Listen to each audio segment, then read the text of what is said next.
Lena llevaba años negándose todo a sí misma solo para cuidar de su marido discapacitado. Pero un día, Maxine dejó olvidado su teléfono en la cocina y cuando Lena lo encendió por casualidad y escuchó el mensaje de voz para su suegra, palideció por lo que oyó. Antes de continuar, escribe de qué país estás viendo el video y comprueba también si estás suscrito al canal, porque todos los días comparto con vosotros historias de vida interesantes. Disfruta de la escucha. Apenas se mantenía en pie cuando salió del edificio de la empresa de cosméticos. La jornada laboral la había agotado por completo. Nuevas revisiones de productos, nuevas fórmulas, constantes negociaciones con proveedores. Toda la responsabilidad recaía sobre ella, y eso ya se había convertido en algo habitual. Caminaba hacia la parada del autobús contando mecánicamente los días que faltaban para la nómina, con los pensamientos de siempre dando vueltas en su cabeza. La hipoteca, la hija, Maxim. Lena suspiró cansada. Su marido, que antes era un hombre fuerte y alegre, ahora parecía solo una sombra de sí mismo. Desde que perdió el trabajo por enfermedad, toda la carga familiar había caído sobre sus hombros. Al principio creía que era algo temporal, que él se recuperaría, que encontraría alguna forma de ocuparse. Pero año tras año nada cambiaba. Llegó a casa, subió lentamente las escaleras y abrió la puerta. En el apartamento reinaba el silencio. Maxim, como siempre, estaba tumbado en el salón mirando la televisión. «Hola», dijo ella quitándose el abrigo. «Ajá», respondió él sin siquiera mirarla. «Una tarde más normal», pensó la mujer. Lena puso la tetera y se quedó pensativa. En el pasado, Maxim había sido muy diferente. Después del colegio no quiso perder tiempo estudiando una carrera larga, así que entró directamente en una escuela técnica. Se sacó el título de conductor y empezó a trabajar en el parque de autobuses. Primero hacía rutas urbanas, pero después obtuvo la categoría para trayectos interurbanos. Le encantaba ese trabajo, las carreteras, los paisajes que cambiaban, las ciudades nuevas. Pero el cuerpo no aguantó. Años de trabajo sentado, vibraciones constantes, mala alimentación y estrés crónico provocaron los primeros síntomas alarmantes. A los 38 años, acabó en el hospital con fuertes dolores de espalda. Luego vino la crisis cardíaca. Los médicos le recomendaron insistentemente que cambiara de trabajo, pero Maxim se obstinó. Ya no podía moverse con normalidad sin dolor. Fue entonces cuando su madre, Natalia Ivanovna, que ocupaba un alto cargo en el Fondo de Asistencia Social, le tramitó la discapacidad. Lena lo aceptó como algo inevitable. Creía sinceramente que él de verdad no podía trabajar, porque Maxim se quejaba constantemente de que no podía estar mucho tiempo sentado, caminar o incluso permanecer de pie sin sufrir dolores. Desde entonces, ella asumió todas las responsabilidades. Natalia Ivanovna era una mujer de carácter firme. Toda su vida había estado dedicada a cuidar de su hijo y ahora consideraba que Lena debía continuar esa misión. «Mal cuidas a Max», le decía casi cada vez que podía. «Necesita apoyo, atención». Lena no discutía, aunque por dentro todo ardía. ¿Apoyo? Ella trabajaba todos los días, pagaba las cuentas, compraba comida, medicinas, la hipoteca. Y Maxim solo se quejaba de la vida. Pero para su suegra eso no era un argumento. «¿Sabes lo difícil que es para él moralmente?», le recordaba. «Al menos podrías cocinarle algo rico de vez en cuando, en vez de esas cenas rápidas tuyas». Lena apretaba los dientes, como si tuviera tiempo para obras maestras culinarias. Desde que la suegra le consiguió la discapacidad, Maxim había dejado todo. No buscaba trabajo, no se interesaba por nada, solo se quejaba de su vida. Y la suegra repetía una y otra vez: «Es discapacitado, tienes que apoyarlo, compadecerlo, eres su esposa». Sin embargo, Lena notaba que Maxim ni siquiera intentaba buscar opciones. No exploraba la posibilidad de trabajar desde casa. Lo único que hacía era salir una vez al día a dar un paseo solitario de 1 hora y media o 2 horas, según prescripción médica, y después volvía a tumbarse en el sofá y encendía la televisión. Lena se había acostumbrado a vivir en modo supervivencia. Día tras día se levantaba temprano, iba al trabajo y por las noches regresaba a casa donde la esperaban las tareas interminables. Hace varios años, en una ocasión, Víctor Petrovich, su jefe en la fábrica, le habló de los viajes corporativos al sanatorio que ofrecían una vez al año a los mejores empleados. «Lena, necesitas descansar. Siempre tienes resultados excelentes. Aprovecha esta oportunidad para ti, le dijo, entregándole los documentos con la lista de balnearios disponibles. Lena miró los papeles de reojo y se los devolvió al instante. Las vacaciones eran algo lejano e irreal para ella. No podía permitirse relajarse cuando en casa la esperaba Maxim, que sin ella no se las arreglaba. Pero entonces se le ocurrió otra idea. ¿Se podría tramitar este viaje para mi marido?, preguntó. Víctor Petrovich levantó la ceja sorprendido, pero asintió. Lena explicó que Maxim tenía graves problemas de salud y que el sanatorio le ayudaría a recuperarse. Así empezó la tradición. Casi todos los años pedía que enviaran al sanatorio no a ella, sino a Maxim. En el fondo del alma esperaba que eso le ayudara, que después de esos viajes se sintiera mejor, que pudiera encontrar aunque fuera un pequeño trabajo. Pero cada vez que regresaba, todo se repetía. Maxim decía descontento que el sanatorio era una pérdida de tiempo, que nada le ayudaba y que los médicos solo se encogían de hombros. Volvía a tumbarse en el sofá, volvía a quejarse de la vida, volvía a depender completamente de ella. Lena seguía esperando. Un día laboral, Víctor Petrovich la llamó a su despacho. Estaba de muy buen humor y le anunció de inmediato que tenía para ella una gran oportunidad. Un viaje de trabajo a París durante varios meses en una de las principales fábricas de cosméticos, con alojamiento totalmente pagado, un buen salario y, lo más importante, que también podía llevarse a Dacha matriculándola en la escuela de la embajada. Lena escuchaba, pero en lugar de alegría sentía una creciente ansiedad. Sabía que era la oportunidad con la que soñaba cualquier especialista de su sector. París era otro nivel, nuevas perspectivas, la posibilidad de empezar una vida diferente. Pero en su cabeza apareció inmediatamente Maxim. No podría sin ella, no trabaja, ni siquiera se compra la comida solo. ¿Quién lo cuidaría? La respuesta era obvia. Lena dijo que no, y al instante sintió un peso enorme en el alma.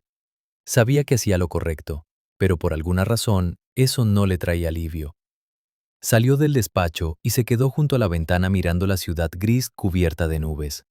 En algún lugar lejano existía otro mundo, otras oportunidades. Pero esa oportunidad no era para ella. Tenía demasiada responsabilidad. No podía abandonar a Maxim, simplemente no tenía derecho. Pero un día la vida de Lena dio un vuelco total. Regresó a casa a mitad del día. Apenas se había quitado el abrigo cuando Maxim asomó la cabeza desde la habitación. «Ha llegado el mensajero, trajo los auriculares de Dacha, está esperando abajo», dijo. Lena asintió mecánicamente, pero Maxim ya se estaba poniendo la chaqueta. «Voy yo mismo», dijo. Salió y se dirigió al ascensor. Lena fue a la cocina. En el fregadero había una montaña de platos. Por la mañana, Dasha había salido corriendo al colegio. Maxim había comido, pero por supuesto no había recogido nada. Lena tomó la esponja, abrió el grifo, pero la presión era demasiado fuerte y el agua salpicó en todas direcciones. Varias gotas cayeron sobre la pantalla del teléfono de Maxim que estaba junto al fregadero. El sensor reaccionó y en ese momento el teléfono vibró. Apareció un mensaje de voz de Natalia Ivanovna. Lena no pensaba escucharlo, pero al apartarlo, el mensaje se reprodujo automáticamente. «¿Dónde vas con tanta prisa? No me gusta nada esta idea tuya de que Svetlana se mude a tu casa. No me gusta, ¿entiendes? Todo esto puede acabar muy mal para ti». Lena se quedó helada. ¿Svetlana? ¿Qué es Svetlana? El corazón empezó a latirle con fuerza. Los dedos se congelaron sobre el agua jabonosa. Giró lentamente la cabeza hacia el teléfono. Hacía 2 días había sido el cumpleaños de Maxim y ella le había regalado ese nuevo smartphone. Y si no recordaba mal, no tenía bloqueo de pantalla. Tomó el teléfono, entró en el mensajero, bajó por el chat y empezó a escuchar los mensajes anteriores. El primero era de Maxim, grabado esa misma mañana. «Mamá, Svetochka es una chica maravillosa. Me he enamorado de ella de verdad. Quiero que viva conmigo. Ya lo he planeado todo. Lena me dijo que rechazó el viaje a París, pero haré todo lo posible para convencerla de que es nuestra oportunidad y un impulso para su carrera. En resumen, todavía me estará agradecida por insistir en que piense en sí misma y no solo en mí todo el tiempo». Lena se sentó en el taburete sintiendo cómo se le enfriaban los dedos. El siguiente mensaje era de la suegra. «Maxim, Tú sabes lo mucho que me repugna tu esposa, pero tienes que entender que si Lena se entera de que trajiste a otra mujer a vuestro piso mientras ella está de viaje de trabajo, se acabó todo para ti. Después venía la respuesta de Maxim. Mamá, ¿por qué siempre exageras? Con los vecinos ni yo ni ella nos relacionamos. Viviremos tranquilos en el piso y la mujer nos enviará dinero desde Francia sin problemas. Bueno, a mí me da igual.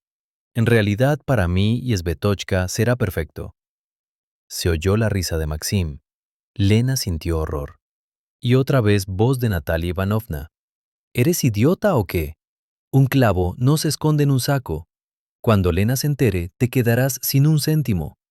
¿Crees que el año que viene te renovarán la discapacidad? No está garantizado que yo pueda arreglarlo. Y entonces tendrás que buscarte trabajo. Lena cree que eres un verdadero discapacitado. No entiende que es gracias a mí que tienes los papeles y no trabajas. Y otro mensaje de Maxim. Pues que se joda. Le quitaré la mitad del piso y después le pondré una demanda de manutención. Soy discapacitado, ¿no? Que trabaje más para mantener a la hija y a mí con Svetochka. La voz de Maxim sonaba segura, tranquila, como si no se tratara del destino de su familia, sino de un plan laboral cualquiera. El último mensaje era el que había empezado todo. Lena se recostó hacia atrás sintiendo que la tierra se abría bajo sus pies. Todo en lo que había creído se derrumbó en unos minutos. Salió de la cocina sin notar cómo le temblaban las manos. Toda su vida se había convertido en una gran mentira en un instante. Pensaba que Maxim no podía trabajar, pero simplemente no quería. Creía que le estaba agradecido por el apoyo, pero él quería deshacerse de ella, dejándola con deudas y chupándole el dinero. Creía que tenía una familia, pero en realidad para ellos solo era una vaca lechera. El pecho se le apretó y en el siguiente instante agarró el teléfono con fuerza y salió corriendo del piso. Bajando las escaleras, buscó en la lista de llamadas el número de Víctor Petrovich y con dedos temblorosos pulsó el botón. Lena, ¿qué ha pasado? Su voz sonaba preocupada. Ella respiró hondo. Acepto, exhaló. Me voy a París. Encantado de oírlo, respondió él sin hacer preguntas innecesarias. Mañana mismo preparamos los documentos. Lena colgó y sintió que algo dentro de ella cambiaba. Ya no iba a sacrificarse más. Francia se convirtió en su nuevo hogar. El trabajo en la empresa de cosméticos la inspiraba. Las perspectivas se abrían una tras otra. Su hija Dasha se adaptó rápidamente a la escuela de la embajada, y su amigos disfrutaba de la vida. Y a su lado estaba Víctor, un hombre bueno y atento. En él vio no solo a un jefe, sino a una persona que la comprendía, tranquila y fiable. 2 meses después de su traslado, le hizo una propuesta de matrimonio. Pero aún quedaba un asunto pendiente. Lena presentó la demanda de divorcio a través de un abogado. Como era de esperar, Maxim empezó a resistirse, exigiendo su parte del piso, alegando que era discapacitado y que no podía quedarse sin vivienda. Pero su seguridad se desvaneció cuando el abogado informó cortésmente que, en caso de llegar a juicio, habría que cuestionar la legalidad de su discapacidad. Maxim aún intentó resistir, pero Natalia Ivanovna lo entendió todo. Sabía que si se llegaba a una investigación, podía acabar muy mal para ambos. Firma, le ordenó a su hijo apretando los dientes, si no quieres que acabemos los dos en la cárcel. El proceso judicial terminó en contra de Maxim. El abogado de Lena presentó pruebas de que durante todos esos años ella había pagado sola todas las cuotas de la hipoteca. El tribunal obligó a Maxim a pagar el resto de la deuda, ya que reclamaba su parte del piso. Cuando pusieron el apartamento en venta, Maxim aún esperaba que después de la división le quedara algo para empezar una nueva vida. Pero cuando se hicieron los cálculos, resultó que casi toda su parte se fue a pagar la deuda al banco. Lena volvió a Francia y él se quedó sin nada. Maxim no entendía cómo había sucedido. Poco tiempo atrás tenía un hogar cálido, una mujer que cuidaba de él, seguridad en el futuro, y ahora estaba en la puerta del piso de su madre con una maleta miserable en las manos. Natalia Ivanovna abrió, lo miró de arriba abajo, dio media vuelta en silencio y se fue al fondo del apartamento. «Mamá, no tengo dónde vivir», murmuró él entrando detrás. «Es tu problema», cortó ella encendiendo la televisión. Pensé que me ayudarías. Ya te ayudé bastante. Su voz era fría, casi extraña. Y tú lo estropeaste todo. Maxim se dejó caer lentamente en una silla, apretándose la cabeza con las manos.